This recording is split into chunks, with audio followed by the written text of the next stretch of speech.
Playoff time, baby. Browns going to Houston to play the Texans. We're going to do a deep preview on today's show, run through the stats, the highlights, all that good stuff. My 5 keys to victory for Cleveland. We'll touch on the injury updates and news, but ultimately, we're not going to get anything concrete until the Browns report to practice in Berea tomorrow, Tuesday, and they will practice Tuesday, Wednesday, and Thursday. Friday off, game time Saturday.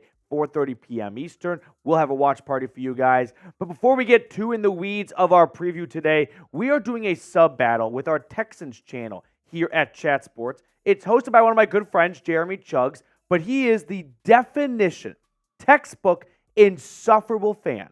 Jeremy came up to me in the office today and asked me point blank how I could possibly think the Browns are going to win. As if the Browns did not win in Houston just 2 weeks ago by 14 points and have a better record than the Texans. So help me take down Texans today in subscribers. We are racing to 100 subs. We've got an early lead, but there are a lot of subs out there, so make sure to subscribe if you want to beat the Texans in the Chat Sports studios and on the field on Saturday. Now, we ran through some of these numbers yesterday during our brief preview, but I kind of want to do a bit of a deeper dive today. Browns offense going up against a Texans defense that's been much better than it was last season. DeMeco Ryans doing really a phenomenal job turning things around. The big thing I'm looking at is the turnovers, right? The Browns have somehow gotten to 11 wins despite turning the football over, I believe, a league high 37 times. Now, as for the Browns defense, they prepare for a very different Texans offense this go-around. No Case Keenum or Davis Mills. It'll be CJ Stroud under center. They missed him last time as he had a 2-game absence due to a concussion. But the thing I'm looking at here is the third down percentage, right? Texans offense only converting 38% of the time. They go up against the number 1 third down defense in the National Football League, your Cleveland Browns, giving up 29% conversion rate on third downs. And of course, there's Joe Flacco. There's playoff Joe Flacco, right? Who has 25 career touchdowns. He is 10-5 in the postseason. Yeah, we usually said, not so nice things around his name when he was with the Ravens, but different Joe, our Joe Flacco, baby, elite Joe, and I think we're going to see a lot of great play from Flacco because he has been the best quarterback, arguably, just in a 5-week time span, going back to when he took over against the Rams to what he has done since getting a week off in Week 18. Flacco has been nothing short than elite. I actually had, speaking of just insufferable people here at Chat Sports, our Steelers talk host, Jack Sperry, literally say Mason Rudolph is better than Joe Flacco right now. I don't understand how anyone can formulate a legitimate, intelligent argument that Mason Rudolph is better than Joe Flacco. So, enough with Steelers talk. Here's what I'm watching for in this matchup. The Browns went 5-5 this season when losing the turnover battle. That's a major accomplishment. To go 500 when you walk onto the field and you just hand the ball over to the other team. Most teams, when they lose the turnover battle, they lose 9 times out of 10. But for the Browns, they were able to get by. I don't want to see them test their luck in the postseason. Do a better job of protecting the football. I also am excited to see a healthier Texans team. And so this will be a very different challenge for the Browns, right? Last time they played Houston, no CJ Stroud, no Will Anderson. Their leading defensive end, Jonathan Grenard, he went down just a few snaps into the game. The Texans were banged up going in. They got banged up during the game. They're going to be healthier this time. Very different Texans team. And they have a red-hot Nico Collins, who has been the go-to guy for CJ Stroud the last couple of weeks. Since Tank Dell went down earlier in late November, early December, Nico Collins has stepped up to the plate. He hauled in that 75-yard touchdown bomb to kickstart the game on Saturday against the Colts for Houston. So those are the 3 big things I am watching for in this game. Now, who you got? Browns or Texans? Get in the chat right now. I want to see a sea of CLEs right now. Let me know who you got down below. Be honest. I understand, and I've had some people tell me, like, I'm getting trap game vibes, and I really thought about it. I'm not feeling trap game vibes. I'm really not. I'm feeling a Browns team that is a team of destiny, that has plenty of postseason experience, going up against a cute, really fun story in the Houston Texans. Inexperience. And you know what? Congratulations to Houston. They exceeded my expectations. They won way more games than I thought they would. And they won their playoff game. That was Week 18 against the Colts. That's their playoff win. Now it's time for the big boys to play. Now, let's get into my 5 keys to victory. Key number 1, a fast start. The Browns had a nice siesta during Week 18. They rested a boatload of their guys so they could be fresh for the playoffs. And if you're going to be rested, I don't want you coming out on Saturday playing rusty. When we look at the players who sat for the Browns on offense, Joe Flacco, Kareem Hunt, and Jerome Ford played a little bit, but very little. Amari Cooper, I didn't even really notice Elijah Moore slipped onto the field for a couple of snaps. No David Njoku. 4 out of your 5 starting offensive linemen really didn't see the field at all. Wyatt Teller had like 2 snaps on special teams, but aside from that, all those guys getting healthy, getting some much-needed rest since they had that very early bye. And on the defensive side, no Myles Garrett, no Za'Darius Smith, no Dalvin Tomlinson. 3 out of your 4 starting defensive linemen getting the week off so they can be healthy and fresh for the playoffs. JOK got the day off along with Taki. Unfortunately, Anthony Walker on IR, so best case scenario, we see him for the Super Bowl. Denzel Ward, Greg Newsome, Martin Emerson, your entire secondary, all your corners got the day off. So I want to see those guys fresh and ready to roll against Nico Collins and facing CJ Stroud. And Juan Thornhill still battling a calf injury. He also got an extra week to recover. Now, here are some fun stats I thought are facts you guys might find interesting. The Browns' record this season, when leading at half, undefeated, 8-0. They have not blown a halftime lead. Meanwhile, the Houston Texans, much like any other team that's trailing at the half, a losing record, 2-4. So that's why getting off to a fast start is so critical for the Browns. Take advantage of having that week off and then apply the pressure. You are a great front-running team. You do a terrific job when you have a lead going into the half. Let's continue that theme into the postseason. Key to victory number 2, attack the Texans DBs. Joe Flacco this season has been nothing short of miraculous. And Amari Cooper, the last time he took the field, I know it feels like it was a while ago, but it was Christmas Eve against the Houston Texans when he set all sorts of records. 265 yards, a single-game receiving record for the Cleveland Browns.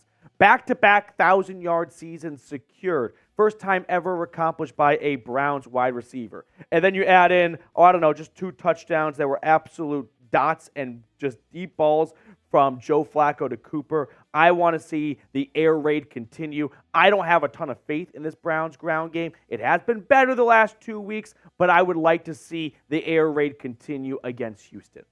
Now, before we get on to the other keys to victory today, today's show is presented by Game Time. You should not have to worry when you're buying tickets to your next big event. Say, a Browns playoff game, baby, because there's still a path for the Browns to host a home playoff game. We just need a little bit of chaos this weekend. But nevertheless, if you're trying to catch an upcoming Browns game, maybe you want to go see a Cavs game or another sporting event in your local area, wherever you are, there's nothing better than that spur-of-the-moment trip. And with Game Time, you can do it without breaking the bank. They're obsessed with finding ways to help you save money on tickets. It's the place to find last-minute seats. So download the Game Time app, create an account, and make sure to use code BROWNSCHAT for $20 off your first purchase. Terms apply, but again, create an account and redeem the code BROWNSCHAT for $20 off. Download Game Time today. Last-minute tickets, lowest price guaranteed. Third key to victory, bring the home defense, because the Browns defense at home versus away has been Jekyll and Hyde. It has been so vastly apart, it's kind of unimaginable. However, the last few weeks, we have seen them get back on track a little bit, like the game in Houston, which I kind of count as the last road game for the Browns defense since none of the starters played in Cincinnati. But the Browns defense at home giving up 12 points a game. On the road, 25 points a game.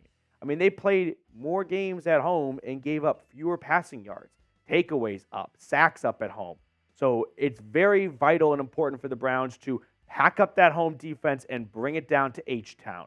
And specifically, the pass rush, right? You look at the Browns pass rush, Myles Garrett, Za'Darius Smith, Owusu-Koramoah, Alex Wright. I mean, 4 guys right there. Alex Wright picking up a sack on Sunday against the Bengals. 4 guys with 5 sacks or more. It's just tremendous to see what this pass rush has done. Even with Myles Garrett kind of cooling off a little bit the last few weeks, there are plenty of other casts and figures that can step up and get after the quarterback. Because CJ Stroud, I wouldn't say he's been running for his life this year, but he's getting close to it. His offensive line has been, inconsistent in terms of availability. it has been a revolving door. They've had guys go in and out of the starting lineup all season long. But even when they're all healthy, outside of Laramie Tunsil, you've got a rookie in Juice Scruggs. You got one of the worst starting centers. Charlie Heck, no one even knows him inside of Houston. And then Shaq Mason is an average guard. So this is an offensive line that's not one of the best, but not one of the worst in the league. It's pretty down the middle and probably more towards the bottom half than the top half. And this has to be an area where the Browns capitalize, especially with those all 3 out of those 4 or 2 out of those 4 starting defensive ends getting some time off on Week 18.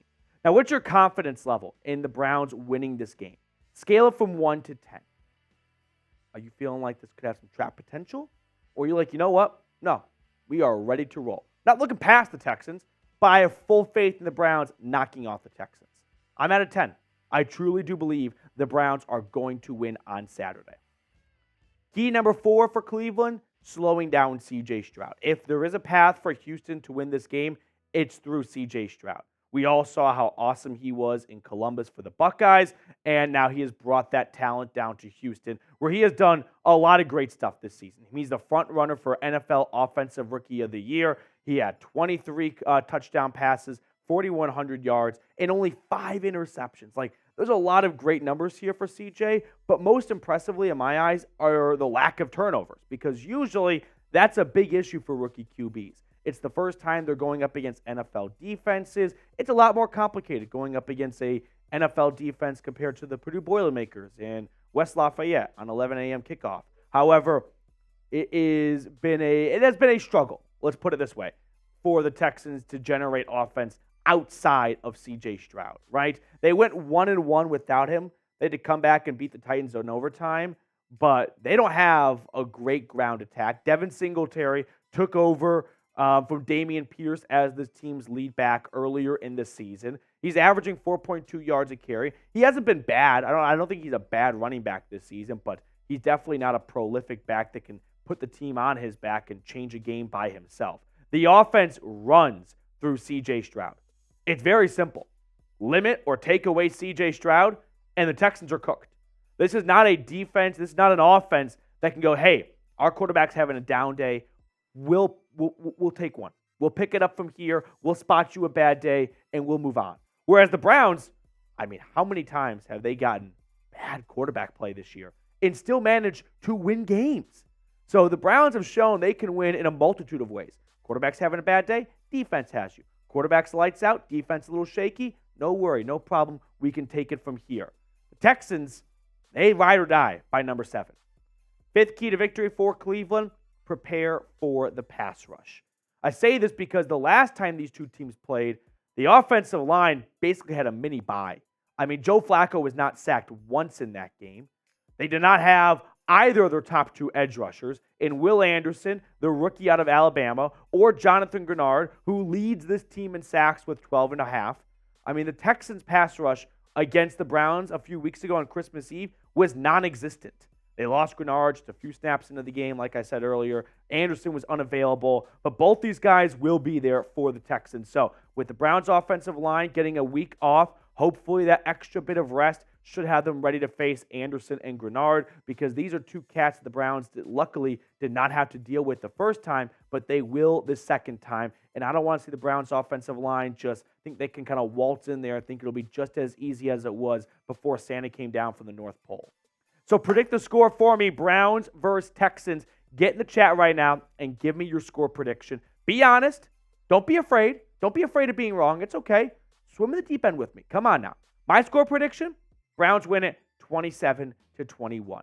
I think this game has potential to be closer than the first go-around with CJ Stroud playing, but I still feel like go back in time, put CJ Stroud in the game on Christmas Eve, and does anyone think the Texans still win? No. Because CJ Stroud certainly is not covering Amari Cooper. They had way bigger issues than just quarterback play. So I'm confident in a Browns win, even with CJ Stroud playing. Now, before we get on out of here, I do want to show some love to Ken G, for sending in a super chat / Venmo during our watch party on Sunday against the Bengals. Ken, I cannot appreciate you enough for everything you've done this season, supporting the channel, rocking and rolling with us every single Sunday during game day. Can't wait to see Ken G in the chat on Saturday against the Texans.